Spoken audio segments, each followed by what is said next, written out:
જય શ્રી કૃષ્ણ મિત્રો, સ્વાગત છે તમારું શ્રીજી સત્સંગમાં। આજે આપણે સાંભળીશું અધ્યાય 7મો અને અમૃતધારા 7મી।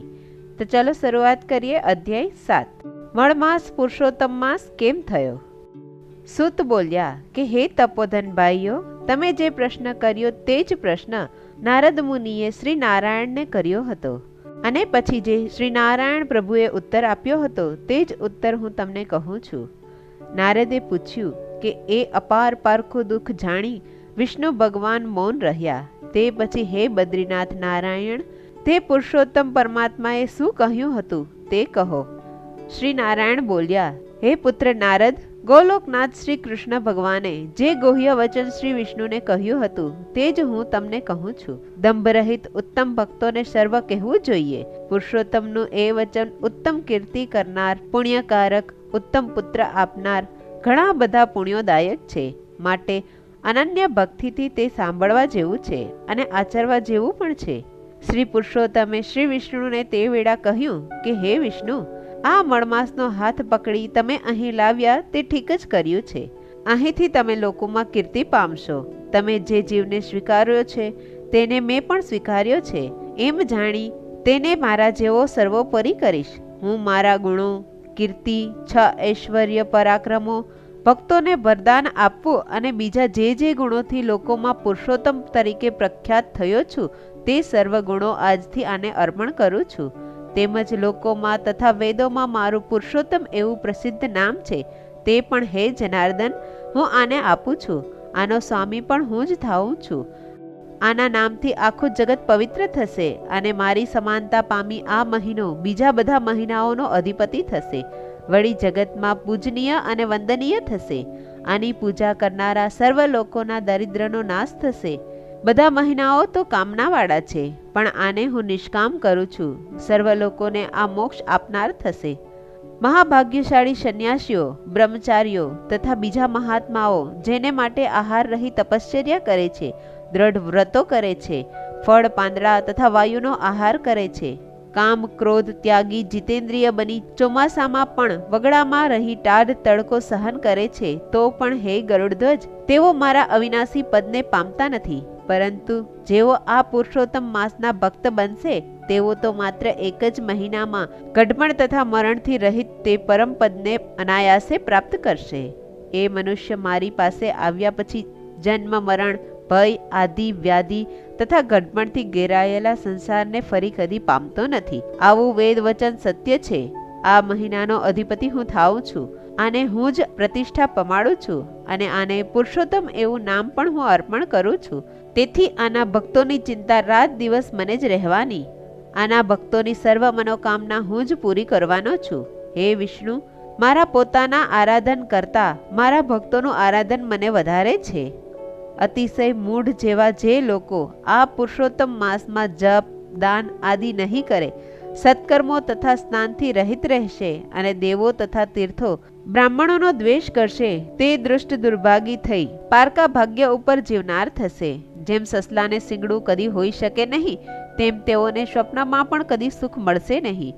જેઓ મને પ્રિય આ પુરુષોત્તમ માસને મળમાસ ગણી તેનો તિરસ્કાર કરશે અને ધર્મ આચરશે નહીં, તેઓ અધમ નરકવાસી બનશે અને કુંભીપાક નામના નરકમાં પડશે। ઉત્તમ ભાગ્યશાળી જે સ્ત્રીઓ પુત્ર સુખ તથા સૌભાગ્ય માટે પુરુષોત્તમ માસમાં સ્નાન, દાન, પૂજન આદિ કરશે તેઓને હું પોતે જ સૌભાગ્ય, સંપત્તિ, સુખ તથા પુત્ર આપનારો થઈશ। પણ જેઓ પુરુષોત્તમ માસનો અનાદર કરશે તેઓને સ્વામી સુખ, ભાઈ, પુત્ર તથા ધનનો સુખ સ્વપ્નમાં પણ દુર્લભ થશે। માટે બધા લોકોએ આ માસમાં સ્નાન, પૂજા તથા જપ આદિ વગેરે કરવા અને શક્તિ અનુસાર દાન દેવું। જે મનુષ્ય આ પુરુષોત્તમ માસમાં ભક્તિથી મારું પૂજન કરશે તે ધન તથા પુત્રનું સુખ ભોગવી મરણ પછી ગોલોકમાં વાસ પ્રાપ્ત કરશે। મેં આ માસને સર્વ મહિનાઓમાં ઉત્તમ કર્યો છે। માટે હે લક્ષ્મીવર, તમે આ અધિક માસની ચિંતા છોડી દઈ આ પુરુષોત્તમ માસને સાથે લઈ તમારા વૈકુંઠ ધામમાં જાઓ। શ્રી કૃષ્ણ ભગવાનનું એ રસિક વચન સાંભળી વિષ્ણુએ મેઘ જેવી ક્રાંતિવાળા શ્રી કૃષ્ણને પ્રણામ કર્યા અને પછી અતિશય આનંદપૂર્વક તે પુરુષોત્તમ માસને સાથે લઈ જલ્દી ગરુડ પર બેસી પોતાના વૈકુંઠ ધામમાં પધારે છે। અધ્યાય 7મો સમાપ્ત। અમૃતધારા સાતમી. તુલસી દયા નવ છાંડીએ. એક નગરમાં ધનપ્રસાદ નામે બ્રાહ્મણ રહેતો હતો. નામ તો એવું રૂડું રૂપાળું હતું, પણ નામ પ્રમાણે ગુણ ન મળે. ધનથી દુઃખી હતો અને વસ્તાર જાજો હતો. બધાનું પૂરું કરતા બ્રાહ્મણને નવ નેજા થતા હતા.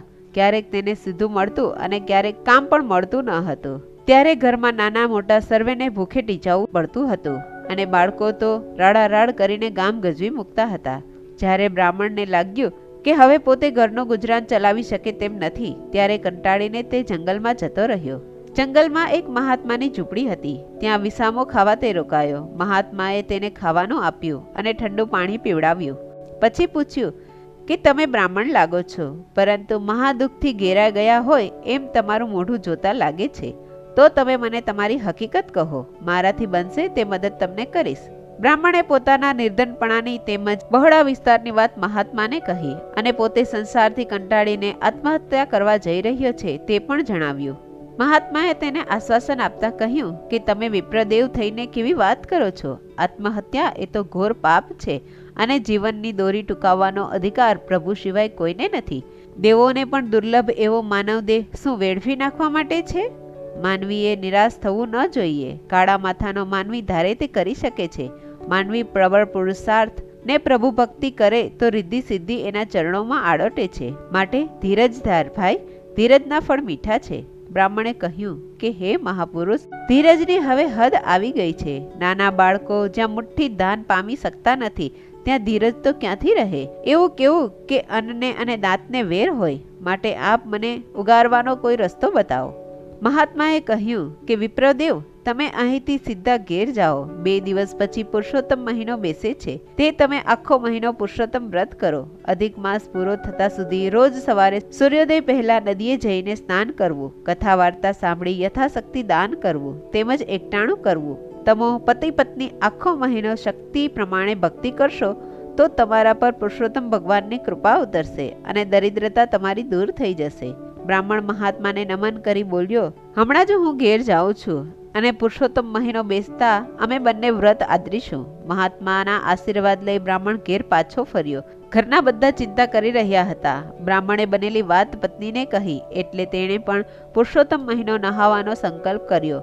બ્રાહ્મણે પણ સંકલ્પ કર્યો. બીજે દિવસે બ્રાહ્મણે સારું સીધું મળ્યું, તેથી ચિંતા ટળી ગઈ. પુરુષોત્તમ માસ બેસતા બ્રાહ્મણી સવારે નદીએ નહાવા ગયા અને કંઠાગોરની વાર્તા સાંભળી, યથાશક્તિ દાન કરી ઘેર આવ્યા અને એકટાણું કરી આખો દિવસ પ્રભુ ભક્તિમાં પસાર કર્યો. સાંજે બધાના આગ્રહથી બ્રાહ્મણે પુરુષોત્તમ માસની કથા વાંચી અને લોકોમાં ભક્તિભાવ ઉભરાયો. બ્રાહ્મણને તો રોજ સારું સીધું મળવા લાગ્યું અને દિવસો ઠીકઠાક પસાર થવા લાગ્યા. બ્રાહ્મણના ઘરથી થોડે દૂર એક શેઠની હવેલી આવેલી હતી. શેઠ શેઠાણી સુખ વૈભવમાં આડોડતા હતા, પણ દયા ધર્મ જેવું કશુંય તેમનામાં ન હતું. સંસારમાં તેમને 1-2 નહીં પણ 7 દીકરીઓ હતી. જ્યારે દીકરો સોગન ખાવા પૂરતો પણ ન હતો. પરંતુ આશા અમર છે. જ્યારે પણ શેઠાણીને સુવાવડ આવવાની હોય ત્યારે શેઠના મનમાં થતું કે આ વખતે દીકરાનું મોઢું જોવા મળશે. જેના દિલમાં દયાનો વાસ નથી તેને છતે પૈસે ચિંતા રહે છે અને જેને દયાને છોડી છે તેને પ્રભુ તડછોડે છે. આ શેઠ પણ દયાના અભાવે દુઃખી થયા હતા. વળી એક વર્ષે શેઠાણી પ્રસૂતિની પીડામાં હતા ત્યારે પુરુષોત્તમ માસ બેઠો હતો અને શેઠે પડોશી બ્રાહ્મણના મુખેથી પુરુષોત્તમ મહિનાનો મહિમા સાંભળ્યો હતો. તેથી પુત્રફળની આશાએ શેઠે પુરુષોત્તમ મહિનો નહાવાનું શરૂ કર્યું હતું. દયાદાનનો ઝરો પણ વહાવ્યો મૂક્યો હતો. હવે તેઓ ગરીબોને જોઈ ગળગળા થઈ જતા હતા. શેઠ સુખી હતા એટલે આચર કુચર ખાવાની ટેવ છતાં પુરુષોત્તમ મહિનામાં મોઢું બાંધી રાખ્યું, એટલે કે એકટાણા કરતા હતા. શેઠાણી પણ પૂરા દિવસો હોવા છતાં પુરુષોત્તમ ભગવાનની ભક્તિ કરતા હતા અને એકટાણા કરતા હતા. બંને પતિ પત્ની રોજ પ્રાર્થના કરતા હતા કે હે ભોળાના ભગવાન, 7 દીકરીઓથી મારું ઘર ભરાઈ ગયું છે અને એ તો પારકી થાપણ કહેવાય. માટે આ લક્ષ્મી ભોગવવા વાળો એક દીકરો હોય તો અમારી હંમેશની ચિંતા ટળે.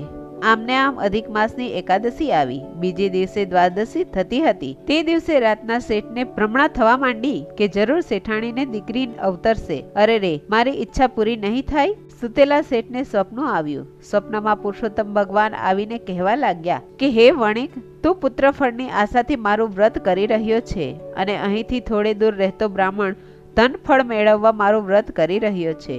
તો તમને બંનેને તમારી ધારણા મુજબ ફળ મળે એ માટે એક કામ કરવું પડશે.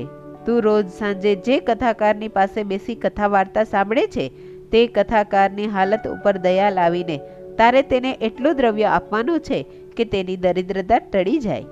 જા, આજે સૂર્યોદય થતા પહેલા તારી પત્ની એક પુત્ર રત્નને જન્મ આપશે. તે પુત્રની ભારોભાર સોના મહોરો તોડીને તે કથાકારને આપજે, જેથી તેની ગરીબાઈ ટળશે અને તારી દીકરાની ખોટ પુરાશે. સુવર્ણના દાનના પ્રતાપે દિવસે દિવસે તારી ચડતી કળા થશે, તારું કલ્યાણ થાય. આટલું કહી પુરુષોત્તમ ભગવાન અંતર ધ્યાન થયા. સપનું સરી જતા શેઠ જાગી ગયા. તેમના હરખનો પાર રહ્યો ન હતો, કારણ કે પુરુષોત્તમ ભગવાને સ્વપ્નમાં દર્શન દીધા હતા. હજુ એ સૂર્યોદય થવાને થોડી વાર હતી એટલે શેઠે પ્રભુનું રટણ કરવા માંડ્યું. કેટલીક વારે એક દાયણ હરખ પામતી શેઠના ઓરડામાં આવી અને વધામણી આપી કે શેઠજી ગાદી તકીએ બેસનાર આવ્યો, પાટલા બાજોઠે બેસનાર આવ્યો, પાઘડીનો બાંધનાર આવ્યો, કુળને ઉજાડનાર કુળદીપક આવ્યો, લાવો ઇનામ. શેઠે પોતાની આંગળીએ પહેરેલી સોનાની વીંટી દાયણને ભેટ આપી અને નાહી પરવાનીને ભગવાનની ભક્તિ કરી 5.25 મણ સાકર લઈ આવ્યા, અનાજના કોથળાઓ લઈ આવ્યા, વસ્ત્ર લઈ આવ્યા. તે પછી સાકર વહેંચવા બાદ અન્નદાન કર્યું, વસ્ત્રદાન કર્યું અને પરોઢના શુભ ચોઘડીએ જન્મેલા બાળકના વજનની બરાબર સોના મહોરો પેલા બ્રાહ્મણને બોલાવીને આપી. ત્યારથી શેઠ શેઠાણીની ચિંતા મટી અને પુરુષોત્તમ ભગવાનની કૃપાથી પુત્ર મળ્યો હતો. તેથી બંનેને જીવે ત્યાં સુધી પુરુષોત્તમ વ્રત કરવાનો સંકલ્પ કર્યો, તેમજ ગરીબો ઉપર દયા રાખવા માંડી હતી. તેથી દિન પ્રતિદિન તેમના સુખ વૈભવમાં વૃદ્ધિ થવા માંડી હતી. બ્રાહ્મણ ઉપર પણ પુરુષોત્તમ પ્રભુની કૃપા હતી અને શેઠની દયા ઉતરી, તેથી તે પણ કુટુંબ સાથે સુખમાં દિવસો પસાર કરવા લાગ્યો. આપ્યું પ્રભુએ હોય તો કરજો અન્ન વસ્ત્રનું દાન, દેવાથી કંઈ નહીં ઘટે વધતું જશે નિદાન. હે પુરુષોત્તમ ભગવાન, તમે જેવા રંક અને રાય, બ્રાહ્મણ અને વણિક સૌ કોઈને ફળ્યા તેવા તમારું વ્રત કરનાર, કથા વાર્તા સાંભળનાર, બોલનાર સૌ કોઈને ફળજો. જય પુરુષોત્તમ પ્રભુની, જય કાઠાગોરમાની. મિત્રો, મારી આ વાર્તાને લાઈક, શેર અને સબસ્ક્રાઇબ કરવાનું ચૂકશો નહીં. જય શ્રી કૃષ્ણ.